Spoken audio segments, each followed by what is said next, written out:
Breaking news చూస్తున్న సిరిసిల్ల జిల్లా వేములవాడ రాజన్న ఆలయ దర్శనాలపైన గందరగోళం నెలకొంది. స్వామివారి దర్శనాలపై ఆలయ అధికారులు విరుద్ధంగా ప్రకటనలు చేస్తున్నారు.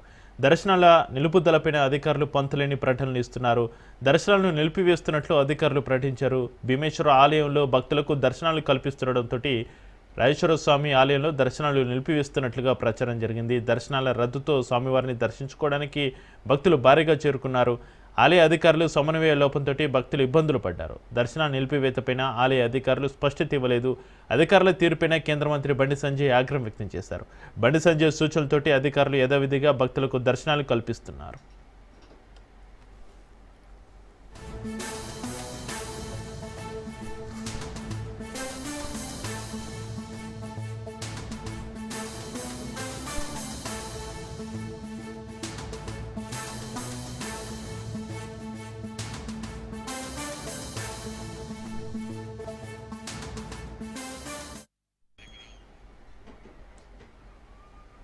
సిరిసిల్ల జిల్లా వేములవాడ రాజన్న ఆలయ దర్శనాలపైన గందరగోళం నెలకొంది. స్వామివారి దర్శనాలపై ఆలయ అధికారులు విరుద్ధంగా ప్రకటనలు చేస్తున్నారు. దర్శనాల నిలుపుదలపైన అధికారులు పంతలేని ప్రకటనలు ఇస్తున్నారు.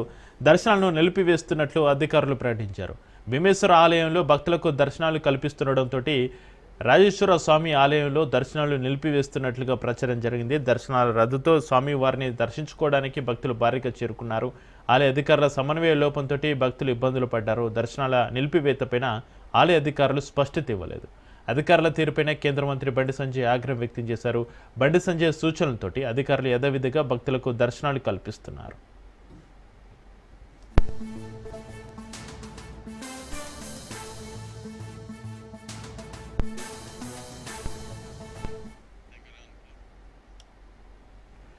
సిరిసిల్ల జిల్లా వేములవాడ రాజన్న ఆలయ దర్శనాలపైన గందరగోళానికి సంబంధించి మరింత సమాచారాన్ని మా ప్రతినిధి రవీందర్ ఫోలేలు అందిస్తారు. రవీందర్. చక్రి వేములవాడ రాజరాజేశ్వర స్వామి ఆలయము దక్షిణ కాశీగా పేరుగొంచిన ఆంజనేయుల ఆలయము. ఒకవైపు వేములవాడ రాజన్నను దర్శించుకోవడానికి వేల సంఖ్యలో భక్తులు రోజువారీగా వచ్చి స్వామివారిని దర్శించుకొని కోడె మొక్కులు అదేవిధంగా వాళ్ళకి సంబంధించిన మొక్కులను అయితే తీసుకునే రోజువారీగా ఉంటాయి. అయితే నిన్న హఠావుడిగా ఒకవైపు అధికారులు సాయంత్రం సమయంలో మీటింగ్ ఏర్పాటు చేసి ఒకవైపు ఆలయాన్ని మూసివేస్తున్నాం అంటే దాదాపు కైకర్యాలు స్వామివారికి సంబంధించిన కైకర్యాలే నడుస్తాయి. భీమేశ్వర స్వామి ఆలయంలో 303 కోట్ల పైసలకు నిధులతోటి కేటాయించి అక్కడ అభివృద్ధి పనులకు కేటాయించడం జరిగింది. అక్కడ మొత్తం పూర్తి చేశాము. ఒకవైపు భీమేశ్వర స్వామి ఆలయంలోనే వచ్చిన భక్తులు దర్శనం చేసుకోవాలనే కోణంలో ఒకవైపు ఆలయ అధికారులు నిన్న ఆ మీటింగ్ పెట్టి హడావుడిగా రాత్రి సమయంలో ఒక లేఖనైతే విడుదల చేయడం జరిగింది అధికారికంగా. అయితే ఆ లేఖకు భక్తులకు ఎవరికి తెలియకపోవడంతో భక్తులు చాలా వరకు ఉదయం అక్కడికి రావడం జరిగింది. స్వామివారిని దర్శించుకోవడానికి వచ్చాము, మాకు ఇక్కడ దర్శనం దొరకలేదు, ఎవరు కూడా ముందుగా చెప్పలేరనే కోణంలో ఒకవైపు ఇవాళ మార్నింగ్ నుంచి అయితే హడావుడి కొనసాగుతున్న పరిస్థితి కనబడుతుంది. దీని నేపథ్యంలో బండి సంజయ్ కేంద్ర హోంశాఖ సహాయ మంత్రి బండి సంజయ్ స్పందించి ఆలయాన్ని హడావుడిగా ఏ విధంగా మూసివేస్తారు, భక్తులకు ఎవరికి సమాచారం అందించకుండా మూసివేయడానికి మీకు అధికారం ఏ విధంగా ఉందనే కోణంలో భక్తుల మనోభావాలను దెబ్బతీసే విధంగా మీ ప్రకటనలు ఉన్నాయనే కోణంలో ఒకవైపు బండి సంజయ్ ఆగ్రహం వ్యక్తం చేయడం జరిగింది. అదేవిధంగా మరోవైపు పిలుపును కూడా ఇవ్వడం జరిగింది. ఎందుకంటే మీరు హడావిడిగా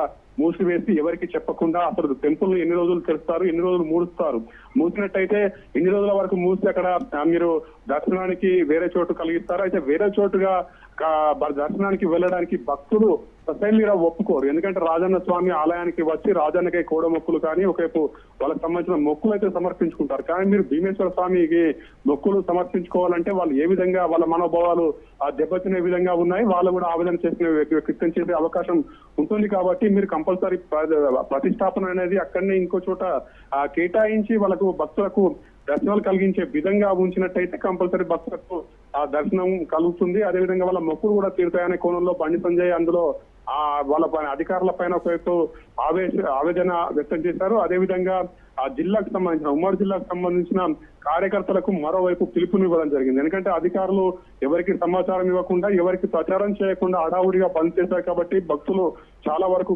వస్తున్నారు. ఎందుకంటే ముందుగా సమ్మక్క జాతర ఉంది, అదేవిధంగా శివరాత్రి ఉంది. ఈ సమయంలో ఆ గుడిని మూసివేసినట్టయితే భక్తులు ఎక్కడికి వెళ్తారు, ఎక్కడ దర్శనం చేసుకుంటారనే కోణంలో కూడా ఒకవైపు కార్యకర్తలకు పిలుపునివ్వడం జరిగింది.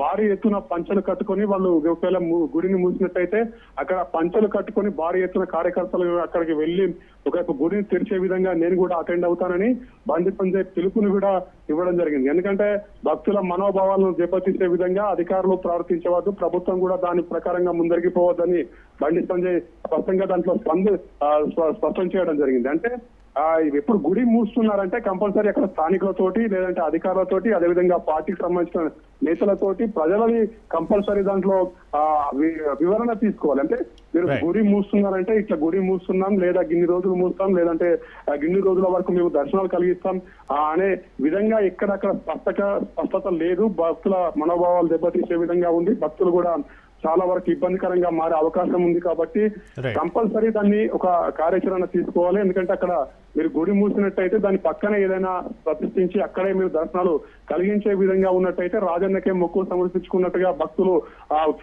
ఆ విధంగా ముందరికి పోతారు. లేనట్టయితే భీమేశ్వర స్వామి ఆలయానికి మేము భక్తులు ఏ విధంగా మొక్కులు తీసుకుంటారు, లేదంటే వాళ్ళ విలేజ్లలో తీసుకుంటారు కదా ఈ గుడిని అనేది ఇన్ని రోజులు మూసివేయడానికి గల కారణాలు ఏంటి, అలాంటి చర్యలకు పూనుకున్నట్టయితే కంపల్సరీ బీజేపీ దీనిపైన పోరాడుతుంది.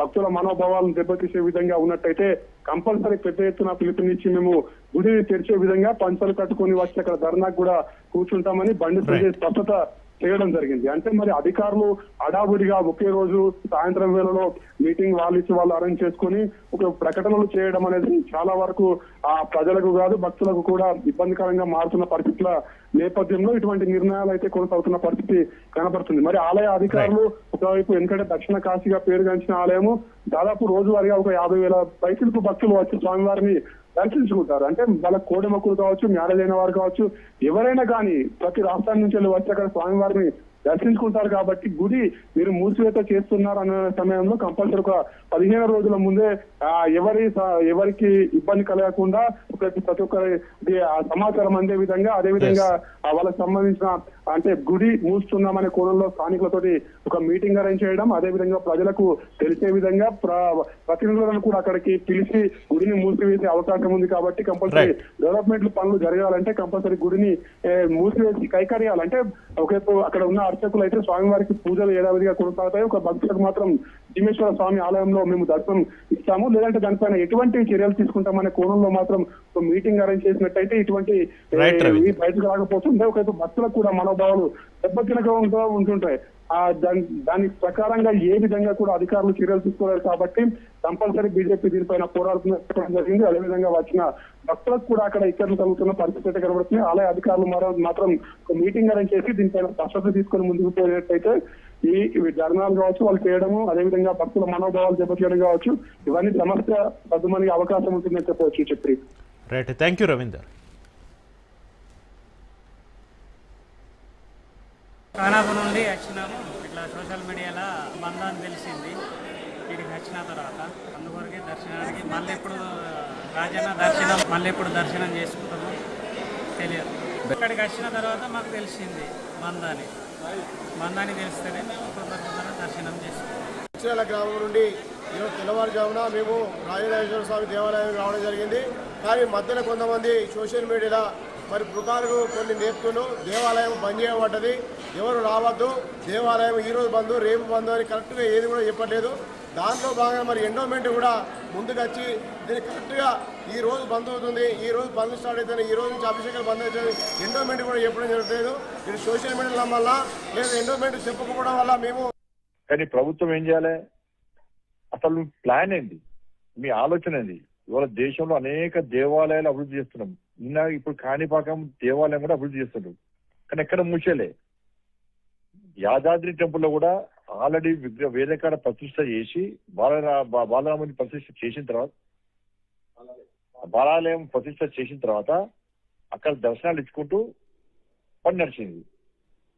ఇక్కడ రాజన్న గుడి కోసం వస్తే భీమన్న మొక్కు అంటే ఎట్లా మొక్కుతా చెప్పండి మనం. ఇవాళ అనేక సెంటిమెంట్లు ఉంటాయి. ఇవాళ నాకు ఉద్యోగం వస్తే ఇవాళ ముఖ్యంగా ఆదిలాబాద్, కరీంనగర్, నిజామాబాద్, వరంగల్ ప్రాంతాల్లో దీంతో పాటు ఇప్పుడు మహారాష్ట్రలో ఈ మధ్యలో చాలా సార్లు కూడా ఫోన్ వస్తూ ఉంటాయి.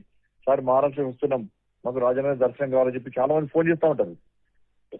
మన ప్రాంతంలో ఎక్కువ కూడా ఉద్యోగం వస్తే మొక్కులు తీసుకుంటారు, పిల్లలు పుడితే మొక్కులు తీసుకుంటారు, పెళ్లిళ్ళు అయితే మొక్కులు తీసుకుంటారు, ఆరోగ్యం బాగాలేకుంటే మొక్కులు తీసుకుంటారు.